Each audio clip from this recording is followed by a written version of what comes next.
Hoy es el Día Internacional de la Lucha contra el Cáncer Infantil. Como todos los años, la Fundación Pérez Scremini está haciendo actividades de concientización.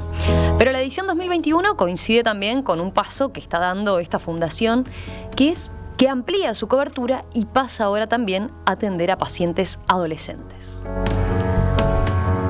Por eso, este año el concepto es nuevos desafíos, la misma determinación. Sobre todo esto, les proponemos conversar ahora en los próximos minutos con Luis Alberto Ney Castillo, pediatra, oncólogo, director médico de la Fundación Pérez Scremini.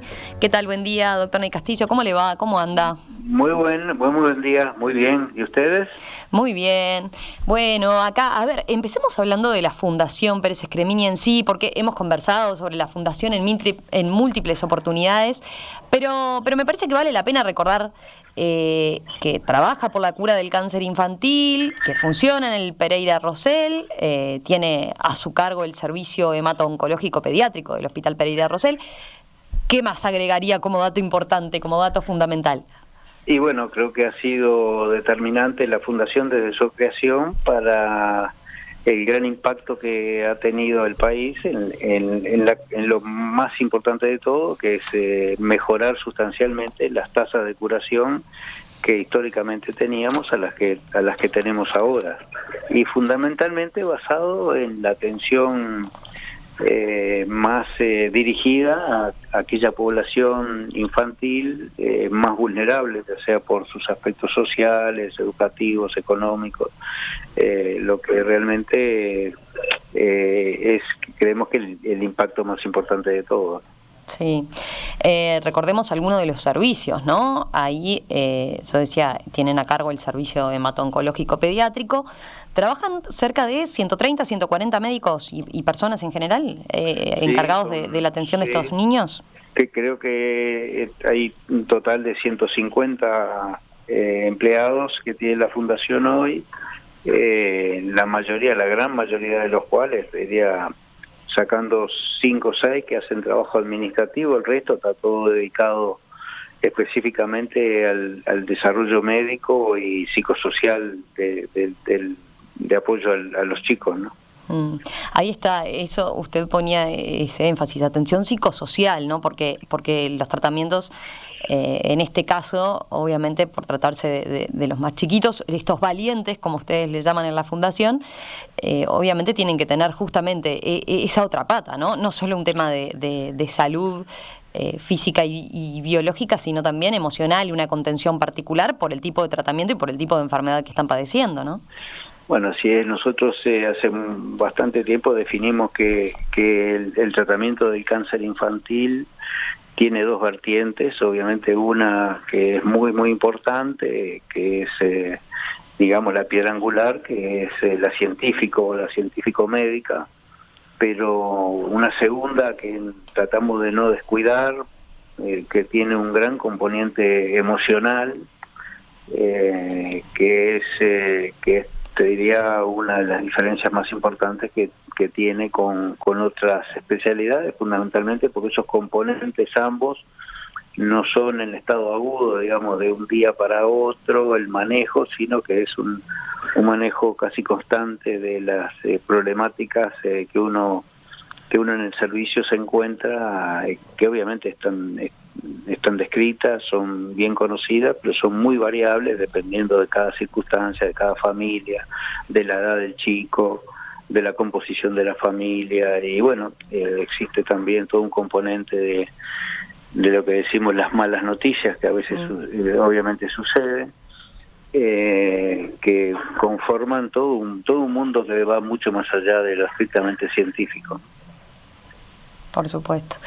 Hablemos un poco un poco más del servicio como tal, ¿no? Ustedes cuentan con un hospital de día, que ahí es donde se hace la atención, digamos, del paciente en la fase del proceso de diagnóstico y terapéutico, pero que pueden cumplir de forma ambulatoria, ¿no? Ahí se da esa parte del tratamiento. Después está la otra parte, la de internación, y también tienen un hogar hospitalario. Sí, yo diría que tú has resumido bastante bien. Es decir, en el hospital de día nosotros tenemos yendo de arriba abajo las oficinas de la fundación, tenemos el registro el registro, llevamos el registro, somos parte del Registro Nacional de Cáncer, complementando el Registro Nacional del Uruguay en la parte toda pediátrica.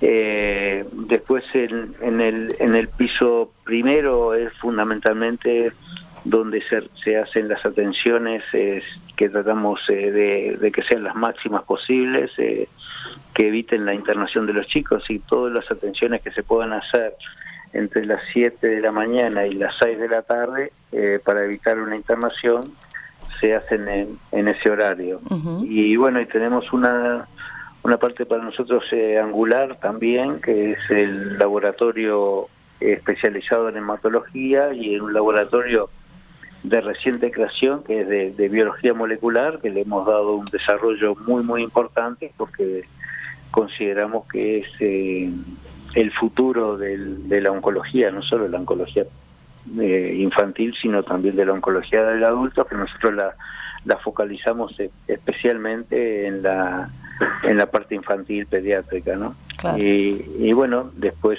toda el área de internación, que está en pleno proceso de reforma, ampliando el número de camas y además el número de camas de aislamiento, así que son los pacientes más críticos que estamos trabajando para tener más de ese tipo de internación.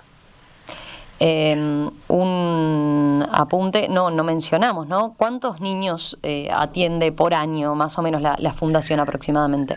Y bueno, se han registrado el año pasado en el entorno de las 2.000 atenciones a 2.000 pacientes, que son, bueno, muchos de los tratamientos en que niños que están o adolescentes que están en las distintas fases del tratamiento, y después, bueno, las consultas que se realizan para aquellos que ya acaban de terminar el tratamiento o lo terminaron ya hace un tiempo prolongado, uh-huh, pero el cual se hace un seguimiento para ir monitorizando las probables complicaciones derivadas de cuando el chico estuvo enfermo o de los tratamientos que recibió. Se diagnostica cada año aproximadamente unos 120 casos nuevos de cáncer infantil, ¿no? Sí. Y 60% de ellos se atienden en la fundación. Sí, yo te diría que quizá un poquito más del 60%, pero sí, son alrededor de todo el país, tienen el entorno de 120, 130 casos nuevos cada año. Eso es una incidencia que se ha venido manteniendo desde hace bastantes años, porque lo venimos monitorizando, y también el tipo de enfermedades con la que se presentan los chicos es bastante estable también. ¿Cuáles? Bueno, la más frecuente, 1 de cada 3 son leucemia, y después los tumores de la cabecita, nosotros decimos sistema nervioso central, constituyen 1 prácticamente de cada 5, y los cánceres a los ganglios, las distintas variedades, son alrededor del 17-18%, con lo cual prácticamente 70% de todas las enfermedades son estos 3 grupos, dejando para una miscelánea de distintos tumores el otro 30%. Uh-huh. Un dato que vale la pena resaltar, ¿no? A partir de estas cifras que comentábamos, en la fundación manejan una tasa de curación de más o menos 80%, ¿no? Sí, eso es también un dato relativamente reciente, de hace 2 o 3 años que hemos llegado a esas cifras.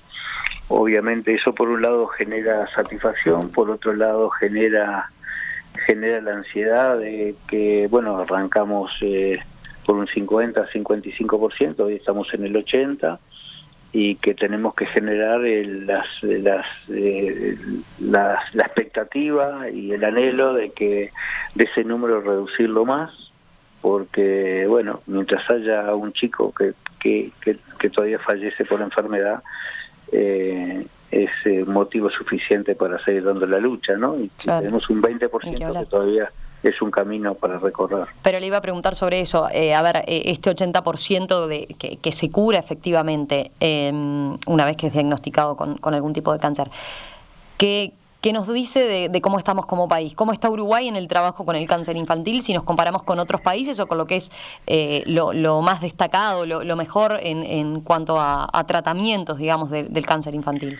Bueno, la Organización Mundial de la Salud reconoce que Uruguay es el único país de la región que ellos ponen un parámetro que es 2.8 por millón de habitantes menores de 15 años como aquellos países que en el mundo tienen curas satisfactorias, digamos, y le da en un mapa global un color verde. Que si el de escucha y tú podrían ver el Globocan, como se llama, están incluidos de la parte norte del continente, es decir, Estados Unidos y Canadá, Australia, Europa Occidental, Japón, Nueva Zelanda, y bueno, Uruguay está entre uno de esos países, ¿no? O sea que tenemos una posición muy destacada entonces en eso, por más de que usted insiste, está ese 20% todavía que hace que haya que seguir sumando esfuerzos, ¿no? Ni que hablar. Es cierto que hay entre un 5 y 8% de mejores tasas de curación en los países más desarrollados, donde fundamentalmente han hecho un desarrollo que nosotros vamos a apuntar, o estamos ya apuntando hacia eso, en el rescate de algunos pacientes que fracasan los tratamientos de primera línea y que, bueno, con el advenimiento de una cantidad de nueva tecnología, fundamentalmente utilizando la tecnología basada en el conocimiento biológico de los tumores, inmunoterapia, por ejemplo, se consigue rescatar a algunos de estos pacientes que recaen en tratamiento de primera línea. Y bueno, nosotros ahora estamos trabajando intensamente con el apoyo de la comisión directiva de la fundación en poder acceder a alguna de esas técnicas modernas, ¿no? Ahí está. Recuerdo la última vez que conversamos aquí en el programa con usted sobre en qué estaba la fundación. Una de las novedades era esta, ¿no? Que estaban comenzando a trabajar con inmunoterapia. ¿Ya han tenido resultados concretos? ¿Cuánto se ha avanzado en ese sentido? Bueno, el tema fue que teníamos prácticamente todo dilucidado para introducir una de esas técnicas que es muy costosa, pero también que ha revolucionado te diría que las revoluciones más importantes para el tratamiento de algunas enfermedades, sobre todo hematológicas, tipo leucemias, pero lamentablemente con el tema de la pandemia, los cortocircuitos internacionales que nosotros necesitábamos, es decir, el training en Uruguay y el training que nosotros estamos programando hacer con nuestros técnicos en el extranjero ha quedado diferido. Tuvimos realmente una última conversación el viernes, una teleconferencia con gente de Alemania y de Estados Unidos, y bueno, estamos tratando de avanzar viendo las posibilidades de que con el tema de la vacuna en las distintas regiones del mundo se podría haber alguna apertura para que nuestros técnicos y los técnicos del extranjero que nos van a asistir de acá en Montevideo pudieran estar haciendo los intercambios necesarios para poder en marcha la técnica, para la cual los recursos ya están. Hay otro de los impactos, ¿no?, de esta pandemia. Aprovecho para preguntarle entonces el trabajo de la fundación como tal, más allá de que esto obviamente era un tema importante por lo que usted señalaba, ¿no? Están los recursos, bueno, esto complicó, enlenteció la parte técnica, pero ¿de qué manera se vio afectada como tal por este año de pandemia y por este contexto? No, eso nosotros tomamos al principio, todavía las seguimos tomando, medidas extremas, porque no se conocía ni a nivel internacional ni local qué podía pasar con el virus en el corazón de nuestro servicio. En realidad las medidas se siguen tomando, obviamente se hisopa cada uno de los chicos cuando ingresa, independientemente de que tengan síntomas o no, así como se hace lo mismo con su acompañante que ingresa al hospital, y a todos aquellos pacientes que aún no ingresando presentan alguno de los síntomas conocidos. Y bueno, a través de todo los sistemas de protección personal que utilizamos con todo nuestro equipo, ya sea médico como licenciadas universitarias y enfermería. El tema es que, bueno, ahora conocemos un poco más, sobre todo por publicaciones internacionales con mucho número de pacientes oncológicos jóvenes que han adquirido el COVID, y también con la experiencia nuestra con mucho menos casos, pero como que existe el convencimiento que la parte, digamos, aquellos pacientes que se infectan lo hacen de forma mucho más benigna, muchísimo más benigna de lo que sucede en adultos, y nos permite seguir adelante con los tratamientos sin realmente eventos complicados. Bien. Vamos a hacer una pausa, le propongo, doctor Ney Castillo, y enseguida continuamos conversando a propósito de las novedades que se vienen en este 2021, porque están ampliando la edad de atención, entre otras cosas, en la Fundación, así que de eso me gustaría conversar en breve, después de esta pausa. Con mucho gusto. Continuamos conversando con el doctor Luis Ney Castillo, pediatra, oncólogo, director médico de la Fundación Pérez Scremini, porque hoy es el Día Internacional de la Lucha contra el Cáncer Infantil.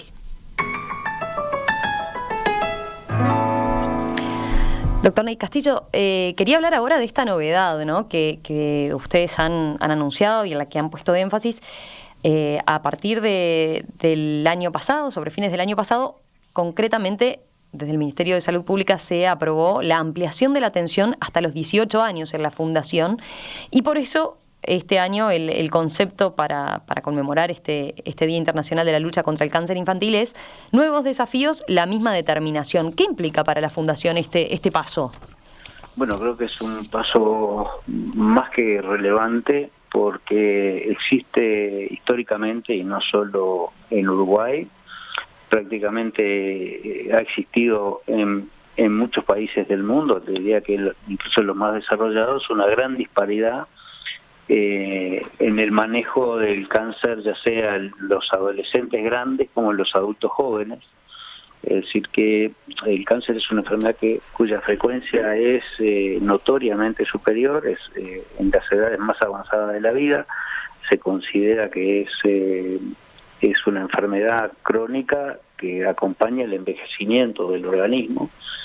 Por lo tanto, la incidencia del cáncer, tanto en niños como adolescentes y adultos jóvenes, es inferior, y las estrategias que normalmente se han desarrollado son para cuidar aquellos que constituyen la mayoría de las enfermedades. Paulatinamente, se separó rápidamente la oncología pediátrica por ser una enfermedad que es absolutamente diferente en todo su contexto con la de adultos, pero quedó en el medio una franja que no es solo los adolescentes mayores, que es lo que nosotros de alguna manera vamos a pelear, sino que también una franja que va casi hasta los 40 años, que es una franja en la cual hay diferencias biológicas y son problemas psicosociales diferentes, y en los cuales, como te refería, a nivel mundial ha sido discriminada, no desarrollándose estrategias que mejoren esta disparidad, hace relativamente poco, donde se empezaron a desarrollar este tipo de estrategias basadas además en números y estadísticas, porque la mortalidad en prácticamente todos los grupos etarios, y en pediatría, en adultos jóvenes y en adultos mayores, hubo una baja de la mortalidad sensible en todos los grupos, pero curiosamente aquella que tuvo menos desarrollo fue la del adolescente y adulto joven, donde las tasas de mejoría fueron sensiblemente menores. Entonces, en el nivel internacional hubo, empezando por Estados Unidos, también en Europa Occidental, apoyado por el Instituto Nacional de Cáncer y la Fundación Lance Armstrong, todo un esquema de una estrategia para apoyar estas edades. Nosotros en nuestro campo, que trabajamos en pediatría, está claro, y así lo marca las estadísticas, que los jóvenes de entre 15 y 19 años tienen un tipo de enfermedades oncológicas que son aunque se llamen igual, son diferentes al mismo nombre en edad de adultos, y que su biología está mucho más próxima a la que tiene un adolescente de 11 a 14 de la que tiene un adulto de 55 a 70.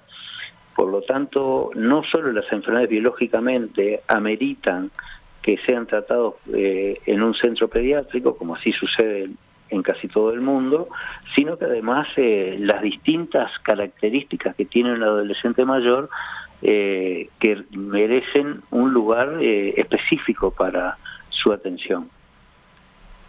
Por ejemplo, ahí cuando decía algunas de las particularidades que se dan en los tratamientos para adolescentes. Bueno, la primera es la diferencia biológica de los tumores, que yo ya lo nombramos. Biológicamente un tumor, una leucemia a los 15 años es igual que una leucemia a los 13, pero no es igual a el mismo nombre de leucemia a los 50. Tienen características diferentes, deben tratarse diferentes y responden diferentes. Pero además está todo el esquema de que un adolescente mayor, todos conocemos, nosotros hemos hecho alguna promoción en cuanto a su rebeldía.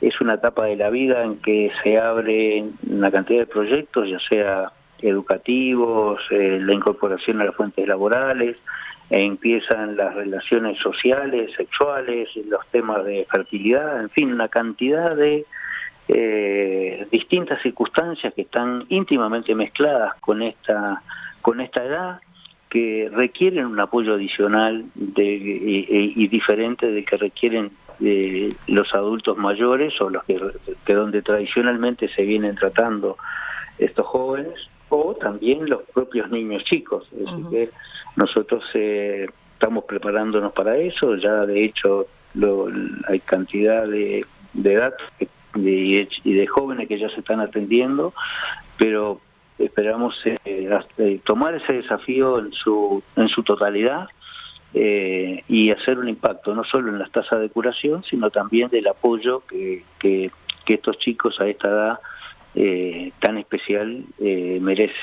¿Cuántos pacientes más estiman que tendrán? Decíamos, hoy usted mencionaba lo de los 2.000 pacientes que se atienden por año, ya sea porque son diagnosticados por aproximadamente 120, 130 al año en todo el país, pero decía usted, bueno, son pacientes que habitualmente recurren por un tratamiento, por seguimiento, por control y demás, ¿no? 2.000 al año. ¿Cuánto cambia esto? Bueno, nosotros la expectativa que tenemos específicamente dentro de ACE serían unos 45 50 pacientes nuevos cada año. Pero bueno, nuestra expectativa a más largo plazo también es retomar el tema del Centro de Referencia Nacional, que es un tema que quedó un poco en el tintero de la administración anterior y que nosotros consideramos que es un tema muy, muy relevante porque, como hemos estado hablando, este tipo de patologías son relativamente infrecuentes, pero se le va la vida en cada uno de ellas y los tratamientos y los diagnósticos deben ser los adecuados,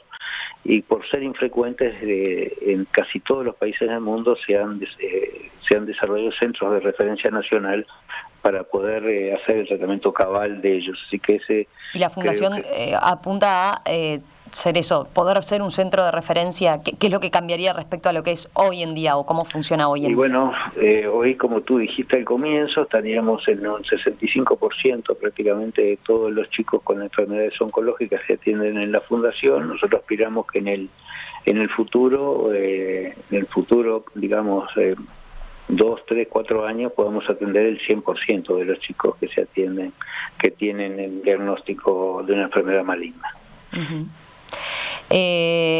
Un aspecto de esta novedad, el hecho de ampliar el servicio a los menores de 18 ya, implica obras, ¿no? Implica una ampliación de lo que es la parte edilicia, ¿no? Están en eso también. Sí, bueno, ese es el trabajo actual, toda la remoción del área de internación, que de alguna manera es la más delicada porque, bueno, los adolescentes requieren, como hablamos, primero, mayor número de camas. Segundo, hacer una ampliación que diferencie el área de adolescentes mayores, específicamente con los niños más chicos. Los niños mayores requieren además más privacidad, la que requiere un niño a los 2-3 años.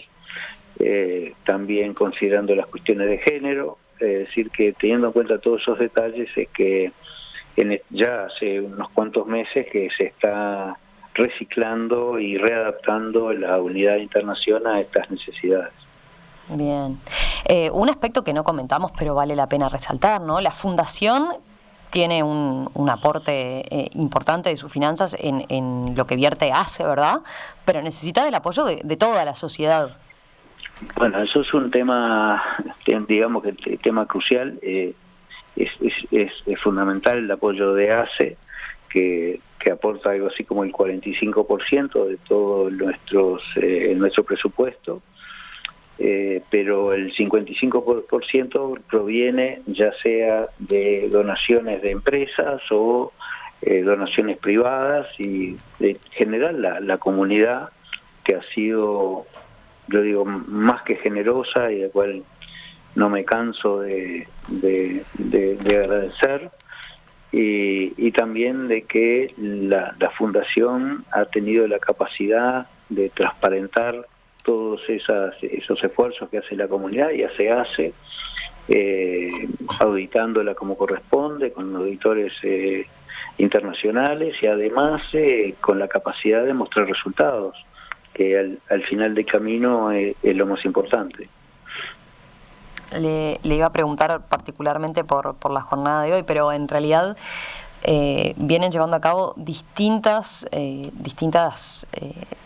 hitos, digamos, dentro de la campaña que tienen que ver con, bueno, reperfilar el nombre, sobre todo relanzar el nombre, ¿verdad?, con un nuevo logotipo como tal, pero sobre todo algo que seguramente muchos oyentes que anduvieron por distintos puntos de Montevideo en particular, y por estos días que han pasado por Tres Cruces, han visto que es los lazos dorados, ¿no?, que están por estos días allí, en la terminal, lazos de 1,80 m más o menos, que significan y buscan de alguna manera representar con el color dorado la valentía de los pacientes que se atienden a la Fundación, estos valientes que ustedes le llaman, y la invitación es a sumarse usando este lazo en febrero como símbolo del apoyo a los niños y adolescentes con cáncer.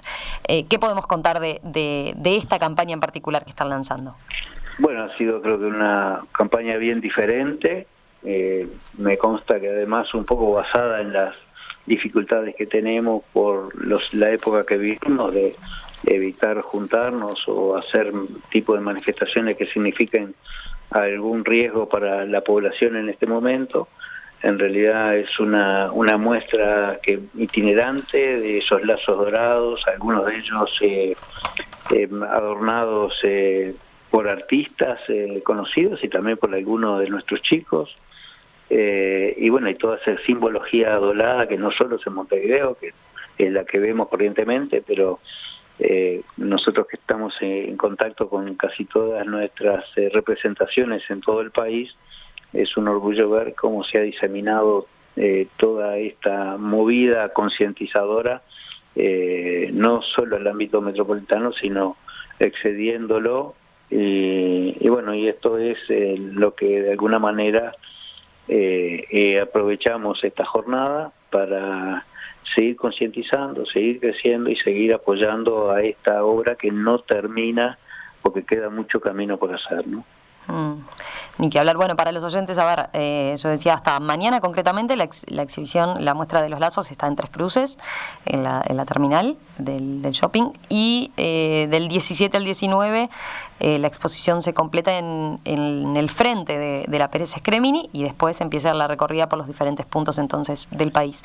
Pero no es lo único, ¿no? También hay una alternativa por el lado de las redes sociales, ¿verdad? Para buscar de alguna manera animar a esos pequeños valientes que, por ejemplo, están por estos días atravesando algún tratamiento. Bueno, sí, estamos con el tema de las manos, si te referís a ese. Sí. En el cual todo el resto es una producción nacional que ha sido, la verdad, que increíblemente de calidad tan alta, y nos enorgullece, pero esto es una iniciativa internacional en el cual la simbolizan las manos con la de alguna manera que hoy no nos podemos dar, para significar que estamos todos juntos en esto, ¿no? Bien, así que esa es la otra simbología entonces que están utilizando. Yo hablaba concretamente, en realidad estaba pensando en la de animar a los pacientes a través de las redes sociales, pero la de que se va a llevar a cabo, a ver, entre el 17 y el 19 de febrero, si no tengo mal el dato, que se va a poder alegrar a través de redes sociales a los pacientes, a los valientes, como lo llaman ustedes, decía yo, y hay que cumplir una consigna, ¿no? En redes concretamente, que para los cuales estos pequeños van a estar viendo ahí en vivo cómo con un proyecto que incluso involucra domótica, ¿no? Cuéntenos más de yo eso. La verdad te confieso que estoy al tanto, pero no conozco los detalles de esta movida porque me excede completamente.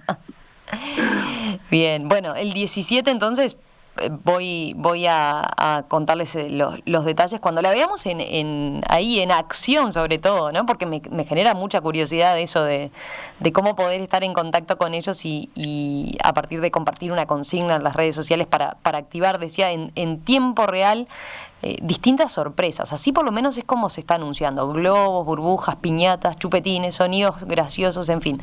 Después entonces profundizamos con eso en los próximos días cuando se lleve a cabo esta otra movida en particular. Bueno, doctor Ney Castillo, le agradezco mucho, como siempre, esta participación aquí en Perspectiva. Recuerden, hoy es el Día Internacional de la Lucha contra el Cáncer Infantil y es una buena oportunidad entonces para volcarse también a apoyar a la Fundación Pérez Scremini. Recordemos, si quiere, los vínculos o vehículos, mejor dicho, para concretamente poder brindar el apoyo.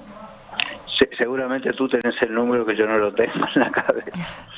En la página de la Fundación, ahí, por ejemplo, tienen todos los detalles de contactos y demás, como para poder sumarse, ¿verdad?, a todas las movidas, incluso al voluntariado, ¿no? Que eso me parece es un aspecto también bien importante que no solo de donaciones monetarias estamos hablando de donar tiempo, donar energías, donar entusiasmo para apoyar y ayudar a estos pequeños, ¿verdad? No, y es más que importante. Yo te destacaba al comienzo de la nota que nosotros tenemos casi todos los recursos destinados directamente a los chicos, porque la parte administrativa de la fundación se reduce a 4 o 5 empleados, el resto es pura y exclusivamente los que trabajan en la parte médica y una dotación de voluntarios que están en todo el país, que es una red fantástica. Y aparte, lo curioso, lo lindo es que hasta hace unos pocos años era la mayoría de gente relativamente mayor y hoy vemos con muchísima alegría una cantidad de chicos jóvenes, muy jóvenes, que vienen a donar su tiempo para hacer lo que haya que hacer, o ya sea contacto directo con los chicos, que lamentablemente estos últimos meses no pudo ser tan frecuente como era antes. Uh-huh. Pero bueno, incluía una sorpresa que había adolescentes que venían regularmente sábados y domingos, que era cuando eran sus días libres, a llenar esas pocas horas que tenían de vacaciones a dar una mano en internación y acompañar a los chicos en tipo de actividades lúdicas que ellos generaban o autogeneraban. Así que